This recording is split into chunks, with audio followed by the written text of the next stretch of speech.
Abisair vai falar depois, eu quero conversar com você sobre um dos macronutrientes, são 3. Tem as gorduras dos carboidratos, que são macronutrientes energéticos, e isso aqui, a proteína, é o macroenergético construtor. E as vitaminas e os minerais são macronutrientes, as vitaminas e os minerais são reguladoras. Isso aqui é um macronutriente construtor, e a gordura e o carboidrato são energéticos. Os aminoácidos são para as proteínas o que os ácidos graxos são para os lípidos. Você está lembrado que tem 2 ácidos graxos essenciais: o linoleico e o alfa-linolênico. O linoleico vai formar os ômega 6 e o alfa-linolênico vão formar os ômega 3. São as 2 gorduras que o corpo não fabrica. Se entregando por corpo isso, o resto ele dá conta. Não existe carboidrato essencial. Preciso desse carboidrato. Isso não existe. Mas existe os aminoácidos essenciais, que são 11. 8 essenciais e 3 circunstancialmente essenciais, que eu vou explicar o que significa isso. Tá? Mas qualquer aminoácido, e consequentemente qualquer proteína, porque a proteína é nada mais, nada menos que a combinação de aminoácidos, qualquer aminoácido tem essa estrutura aqui, todos eles. Eles têm um nitrogênio de um lado, eles têm um grupo carboxílico do outro, e o que diferencia um aminoácido do outro é o radical. Então, os 20 aminoácidos que constituem o ser humano, básicos, genéticos, eles só vão se diferenciar pelo radical. Aqui estão os 20 aminoácidos, e nós temos genética para eles. 8 deles nós não temos, são essenciais, e o restante nós temos genética para produzir, e eles são produzidos dentro do próprio corpo. Aqui tem os aminoácidos essenciais, por exemplo, a valina, a leucina, o triptofano, a isoleucina, a metionina, a fenilalanina, a treonina e a lisina. Você conta aí, dão 8. Esses 8 ninguém fabrica. Ninguém fabrica. Ou você os ingere ou você não os tem. O organismo não tem jeito de fabricar isso, não sabe como fabricar isso. Nós vamos em frente. Deixa eu pular isso aqui. Você sabe muito bem que a fenilalanina, que é um aminoácido essencial, nós vamos ver daqui a pouco, no corpo, se tudo estiver funcionando bem, ela vira tirosina, tirosina vira L-dopa vira dopamina. Você lembra que a dopamina, ela ativa na área frontal, ela dá a voltagem cerebral, ela dá a força do cérebro, a força do pensamento. É dado pela dopamina. Existe depressão dependente da deficiência de dopamina. A dopamina continua o seu metabolismo, vira noradrenalina, que vira adrenalina. Existe depressão por falta de noradrenalina. Uma pessoa pode estar deprimida porque ela não ingeriu fenilalanina, não tem dopamina, não tem noradrenalina. Ela pode estar deprimida porque ela tem uma doença, que eu vou mostrar no minuto, onde ela nasceu com a deficiência de uma enzima que transforma a fenilalanina em tirosina. Nesse caso, a tirosina passa a ser, para essa pessoa, um aminoácido essencial. É o teste do pezinho que faz na maternidade, uma das coisas mais importantes para detectar é se ela tem enzima para transformar a fenilalanina em tirosina. E você sabe que o triptofano, que é outro aminoácido essencial, vai virar 5-HTP, 5-hidroxitriptofano, que vai virar serotonina, e com a luz apagada e o olho fechado, vai virar melatonina, que é o jeito brasileiro de se dar melatonina. Nós temos vários modos de classificar aminoácidos. Eu posso classificar o aminoácido quanto à sua estrutura, eu posso classificá-lo quanto à sua carga elétrica, eu posso classificá-lo quanto à sua polaridade, eu posso classificá-lo quanto à sua essencialidade. Nós hoje vamos nos interessar nesse assunto aqui, a essencialidade. Então eu tenho os aminoácidos chamados essenciais, que são a leucina, a valina, a isoleucina, a lisina, a fenilalanina, a treonina, a metionina e o triptofano. Esses são os aminoácidos essenciais, ou seja, o corpo não sabe fazê-los. Ou você os ingere, ou você não os tem. É muito simples. Agora, por exemplo, uma criança prematura de 6 meses, histidina passa a ser para ela um aminoácido essencial circunstancial, porque ela nasceu com 6 meses, ela nasceu prematura. Não era um adulto, não era uma criança normal, mas era um prematuro. Vamos pegar a cisteína e a tirosina. Também, em situações especiais, elas são aminoácidos essenciais circunstanciais. Como, por exemplo, a criança fez o teste do pezinho na maternidade e descobriu-se que ela tem uma doença chamada fenilcetonúria. O que é fenilcetonúria? Ela nasceu sem o gene para a fenilalanina hidroxilase. Ela não tem a enzima para transformar a fenilalanina em tirosina.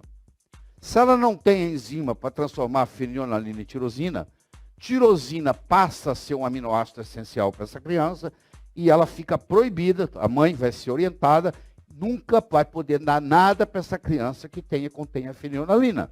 Porque quando dá isso, quando não tinha o teste do pezinho, se ia descobrir isso com 4, 5 anos de idade, a criança já estava com lesão cerebral. Aí já era tarde demais. Hoje ela já sai da maternidade dizendo, ó, você não pode comer nada, a criança não pode tomar nada que tenha fenilalanina. Porque no caso dessa criança, como ela não tem a fenilalanina hidroxilase, essa fenilalanina vai acumular no cérebro, vai fazer lesão cerebral, a inteligência dela não vai desenvolver, ela vai ter retardo mental. Então ela já sai indicado o alimento que ela pode comer, o alimento que ela não pode, o que ela não pode ingerir, o que é proibido, etc, etc, etc. Tá bom, aí tirosina passou a ser um aminoácido essencial, circunstancial.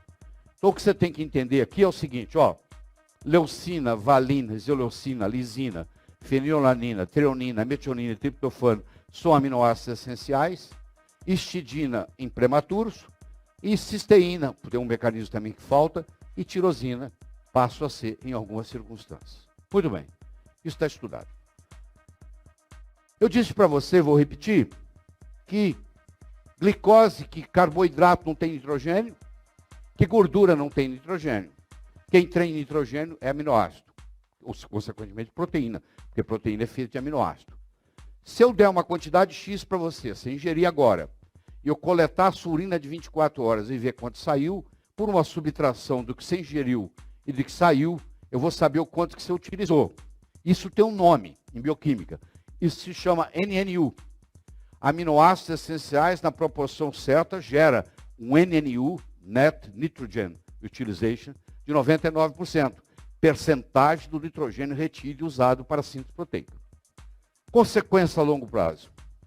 Vai chegar um dia que você não vai conseguir atravessar a rua sozinho mais. Você vai precisar de alguém para te ajudar. Porque acabou a sua musculatura. Você não tem mais músculo para levantar o seu esqueleto. Você começa a andar assim, ó.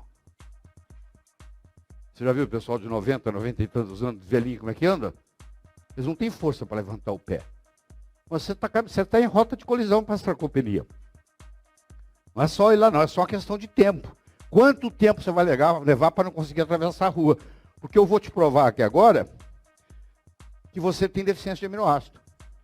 Se eu fizer o levantamento das proteínas que você comeu hoje, se eu pegar o seu café da manhã, você fala assim, ó, eu tomei café, tomei suco, comi um pedaço de pão, passei uma manteiga, eu vou somar, não tem quase nada de proteína. Aí você teve um almoço saudável, não teve? Você comeu salada, né? Você de sobremesa você teve fruta. Onde é que está a proteína? Não tem. Chega à noite, sabe o que você vai fazer? Você vai tomar uma sopa. Onde é que tem a proteína? Não tem. Aí isso é hoje, ontem foi a mesma coisa, amanhã é a mesma coisa. Se eu for somar, eu vou lhe mostrar que você está desenvolvendo sarcopenia. A sua força muscular está caindo, a sua habilidade de se movimentar está diminuindo. Você diz assim, eu estou ficando velho. Não, você está entrando em sarcopenia. Nem todo indivíduo que envelhece precisa ter sarcopenia. Não há necessidade disso. Isso é uma opção. Você pode resolver, que nós vamos resolver aqui. A digestão de proteínas e a absorção de aminoácidos são cruciais para um estado de nutrição proteico ótimo. Então eu tenho a ingestão, eu tenho a digestão, eu tenho a absorção, eu tenho a utilização. Então olha só, eu ingeri ou não ingeri? É a questão. Não é só ingerir. Eu digeri ou não digeri? É a próxima questão. Eu absorvi ou não absorvi? Porque eu posso digerir e não absorver. Porque eu posso ter o caso de eu digerir, mas não ocorrer absorção, porque o meu intestino está com desbiose. A minha parede intestinal está comprometida. Eu absorvi. Aí, depois que eu absorvi, eu tenho que transportar e distribuir. Eu não posso ficar só na absorção. Aquilo saiu, caiu dentro do sangue, eu tenho que levar aquilo para o corpo inteiro. Eu tenho que utilizar ou não. E eu tenho que, aí vai depender se eu utilizo, o quanto que vai ser o meu NNU. E eu tenho que distribuir, excretar isso aí que sobrou. Então eu posso ter problema na ingestão, eu posso ter problema na digestão, eu posso ter problema na absorção, eu posso ter problema na utilização, eu posso ter problema na excreção. Eu tenho vários pontos onde eu posso ter problemas desse processo. Não é uma coisa muito simples. Então vamos ver essa visão. Você comeu um pedaço de carne lá, digeriu, virou aminoácido. O aminoácido veio e caiu no sangue. Ele tem dois caminhos. Ou você vai utilizá-lo para alguma coisa, talvez para renovar aquela proteína velha que está lá naquela parede vascular, talvez para fazer uma hemoglobina, não sei. Talvez para fazer uma enzima. Ou você não vai e vai catabolizar.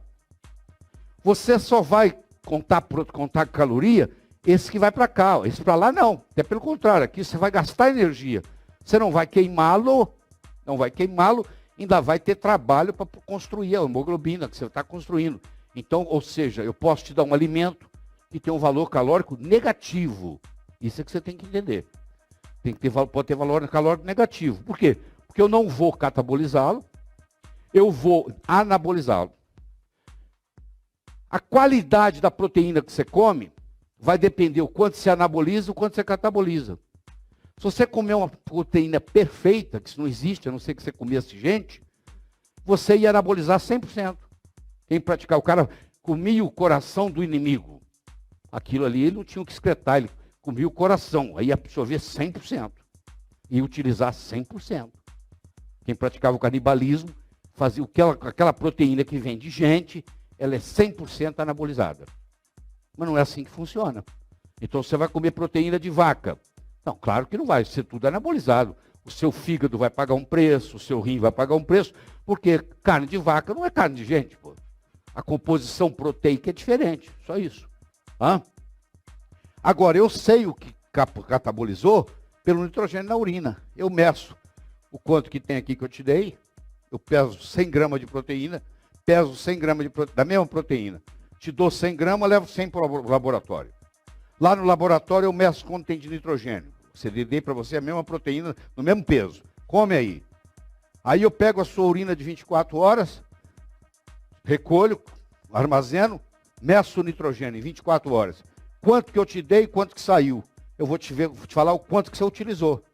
A diferença entre quanto eu te dei e quanto saiu, eu vou te dar o seu anabolismo proteico naquela proteína. Quanto melhor a qualidade, o que é uma proteína boa? Uma proteína boa é aquela que tem mais anabolismo que catabolismo. Quanto maior for a relação anabólica, catabólica na proteína que eu estou lhe fornecendo, melhor é a qualidade dessa proteína. Provavelmente no mercado ela vai custar mais caro. Quanto maior for a concentração de aminoácidos essenciais que tiveram uma proteína numa proporção certa, mais ela vale. E eles já descobriram isso há muito tempo. E aí eles põem os preços de diferentes carnes de acordo com essa complexidade. A carne, o peixe ou o frango que você comeu no almoço, eu posso te dar os números, está estudado. 32% você vai utilizar e 68% é trabalho. Vai sobrecarregar seu fígado, vai sobrecarregar seu rim. Está tudo bem, ele foi feito para isso. A não ser que você tenha insuficiência hepática. Aí o médico vai falar para você não comer proteína. A não ser que você tenha insuficiência renal. Ele vai dizer para você para evitar carne, evitar peixe, evitar frango. Porque ele sabe que tem algo que vai ter que ser eliminado. Então, na carne, no peixe, no frango, você utiliza 32% e você metaboliza 68%. Muito bem. Isso é o NNU. NNU é determinado pela proporção entre os 8 aminoácidos essenciais e descreve o percentual que será utilizado para a síntese de proteína. Eu estava estudando um livro de bioquímica de 1951. De repente, no rodapé do livro, eu vejo uma nota. Eu falo, não é possível. O cara colocou isso no rodapé de um livro, pô. O óbvio só é óbvio pro olho preparado. Depois, isso aqui vale ouro, pô. O cara estudou 20 e tantos anos da vida dele e chegou à conclusão qual é a proporção molar do ser humano de aminoácidos essenciais. Estava ali prontinha para mim. Eu só peguei ali e falei, pô, isso aqui é um diamante, pô. Eu vou mostrar para você o que é esse diamante. Esse diamante, eu chamo ele de mix right. Então eu montei uma composição de aminoácidos essenciais na proporção molar que esse cara descobriu e chamei isso da mistura certa. Pra você ter uma ideia, se eu te der um mix right, em 23 minutos está tudo no seu sangue. Por que está no seu sangue? Porque primeiro que eu não preciso de ácido clorídrico nem de nada, porque já é aminoácido, eu não preciso digerir. E segundo, eu estou te dando a proporção certa, o caminho está aberto. Se eu te der um pedaço de carne, se você tiver bom ácido clorídrico, vai levar 3 horas. Se você tiver deficiência de ácido clorídrico, que a maioria a partir dos 40 anos tem, vai demorar 6 horas para chegar no sangue. Isso aqui chega em 23 minutos. Você imagina o impacto que isso tem para um atleta que vai correr uma maratona. E ele toma isso antes de ir para a maratona. Tá bom? Tempo de ingestão de aminoácidos essenciais na proporção certa e alimentos proteicos em geral. Imagine a aplicabilidade desse conhecimento em pacientes com insuficiência hepática. Não, meu paciente não pode comer proteína, porque a proteína não vai ser toda utilizada, vai sobrecarregar o fígado, ele está com insuficiência hepática. O meu paciente não pode comer proteína, porque ele tem insuficiência renal crônica e vai sobrecarregar os rins. Pois é, o mix right não sobrecarrega nem o fígado, nem o rim. Você pode medir transaminase, você pode fazer o que você quiser, não vai subir nada. Você pode dar para quem tem insuficiência hepática, você pode dar para quem tem insuficiência renal. A suplementação proteica adequada, sem sobrecarga nitrogênica. Tá? A digestibilidade é melhor, a utilização é maior e a excreção é minimizada. Porque só vai excretar 1%. Você vai comer 99%, só vai sair 1%. Aqui, ó, quando você toma o leite, você utiliza 16%, elimina 84% da proteína. A soja, a proteína de soja, você utiliza 17%, elimina 83%.